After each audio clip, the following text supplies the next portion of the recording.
Hello, and welcome to The Explainer. Today, we're going to journey to a land of kings, of unbelievable color, and legendary hospitality, Rajasthan, the largest state in India. But hey, this isn't just about forts and deserts. We're about to uncover a side of this incredible state you might not expect. You hear this famous folk song, and it translates to something like, "Welcome, my beloved, to my country."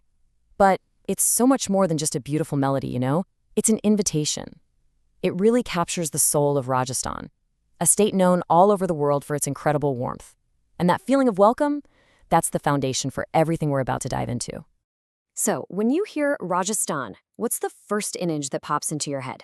I bet for a lot of you, it's just endless golden sand dunes. And yeah, the Great Thar Desert is a huge part of its identity, for sure. But we're about to find out just how much more there is to the story. Let's go discover the incredible diversity that's hiding just beyond the sands. To even begin to understand Rajasthan, you have to get a sense of its scale. I mean, we're talking about a massive area, over 342,000 square kilometers. That makes it India's largest state by a long shot, covering more than 10% of the entire country. It's a huge canvas for all the stories we're about to explore. You know, the name itself, Rajasthan, literally means the land of kings, and it's for a very good reason. This land was the domain of the fiercely proud Rajput warrior clans. We're talking legendary names like Maharana Pratap and Prithvi Raj Chauhan. Their stories were forged right here, and you can almost feel their valor echoing through every single fort and palace. So, our journey kicks off right in the royal heart of the state, the capital, Jaipur. You've probably heard of it as the Pink City, right? Well, it's the perfect gateway to really understanding Rajasthan's regal past. And what's more iconic than the Hala Mahal, the Palace of Winds? Its crazy design wasn't just for looks.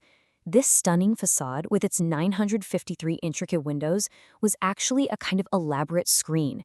It allowed the women of the royal court to watch all the festivals and city life down below without ever being seen themselves. It's a total masterpiece of both beauty and function. Just a stone's throw away, you'll find something that just speaks volumes about India's scientific genius, Jantar Mantar. Now, this isn't a palace, it's a massive astronomical observatory.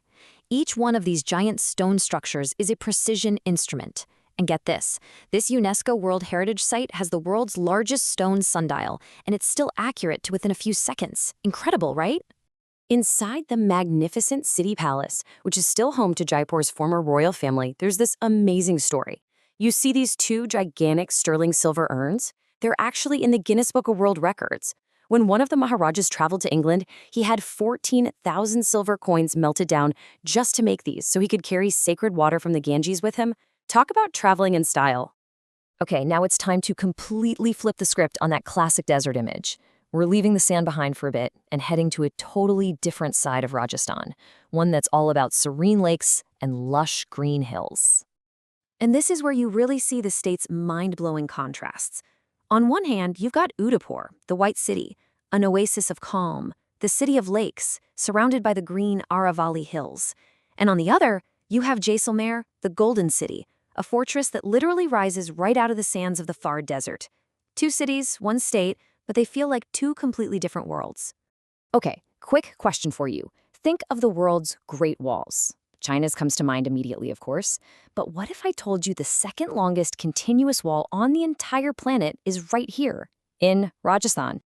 Yep, that's right. The walls of Kumbhalgarh Fort stretch for an incredible 36 kilometers. This UNESCO World Heritage Site is so massive, so formidable, it's been breached only once in its entire history. Just once. But this fortress is so much more than just a wall.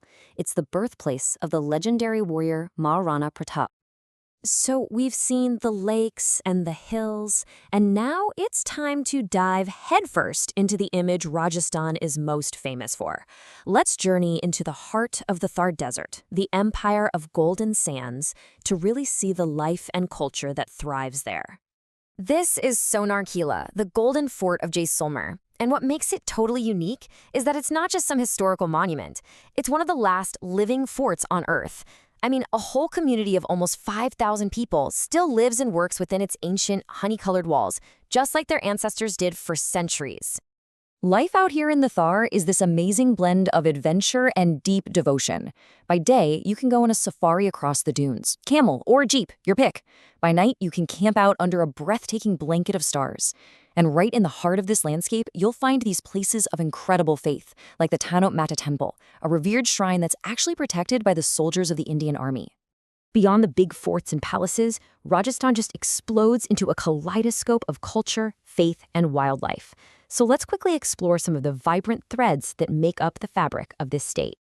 The culture here is just electric. I mean, from the hypnotic moves of the Kalbalia folk dance, which is a UNESCO intangible cultural heritage, all the way to the world's largest camel fair in Pushkar.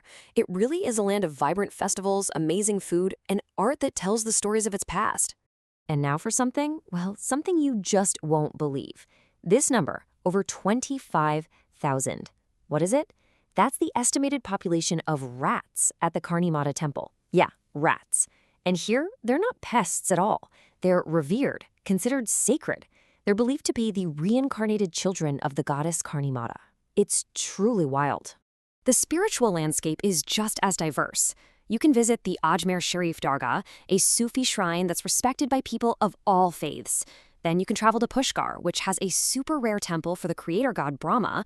You can marvel at the insane marble carvings of the Dilwara temples. And then, in Ranthambore National Park, you might just see a majestic Royal Bengal tiger in the wild. That's the kind of variety we're talking about in Rajasthan. Okay, wow. We've seen deserts and lakes, we've seen forts and festivals, deep faith and incredible wildlife. We've covered a lot of ground. So what's the big takeaway from all this? How does it all come together? So what is it? Is it just a land of sand defined by the Thar Desert? Is it a land of color seen in its cities and festivals? Or is it a land of royalty, always living in the shadow of its magnificent forts and palaces? What is the true identity of Rajasthan? Well, the answer is, it's all of that. And at the same time, it's none of it. Rajasthan isn't just a place on a map you can see. It is a world you have to feel. It's an experience that really stays with you long after you've left. The only real question left is, when are you going to go and experience it for yourself?